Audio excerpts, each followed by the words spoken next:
May libreng towing service at libreng toll ang NLEX para sa mga motoristang mabiyahe patungong norte upang doon ipagdiwang ang kanilang Pasko at Bagong Taon.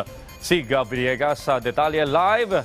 Rise and shine, Gab. Audrey, patuloy pa rin ang pagdating ng mga biyahero dito sa North Luzon Expressway na papunta sa kani-kanilang mga probinsya 2 araw bago ang Pasko.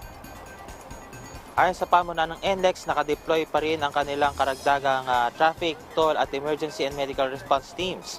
Mananatili rin bukas ang lahat ng lane sa mga major toll plaza ng NLEX, SCTEX at NLEX Connector. May alok naman na libreng towing service ang NLEX patungo sa pinakamalapit na exit para sa mga Class 1 vehicles. Nagsimula yan kaninang alas 6 ng umaga at magtatagal yan hanggang alas 6 ng umaga ng December 25, araw ng Pasko. At magbabalik ito sa December 30 mula alas 6 ng umaga hanggang December 31 ng alas 6 ng umaga at January 3 ng alas 6 ng umaga hanggang alas 6 ng umaga ng January 5. Libreng makakadaan din ang mga sasakyan sa kahabaan ng NLEX, SCTEX at NLEX Connector simula bukas December 24 alas 10 ng gabi hanggang December 25 ng alas 6 ng umaga at December 31 alas 10 ng gabi hanggang January 1 ng alas 6 ng umaga. Audrey, nauna nang ipinaalala ng pamunuan ng NLEX na tiyakin na merong balanse yung kanilang mga RFID accounts para makaiwas din sa anumang aberya.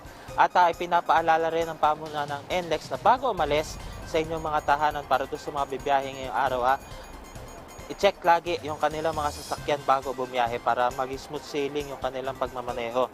At kung makikita ninyo sa aking likuran, meron ng counting build-up dito sa Balintawak Toll Plaza pero hindi pa naman yan umaabot na lagpas dito sa kinatatayuan natin.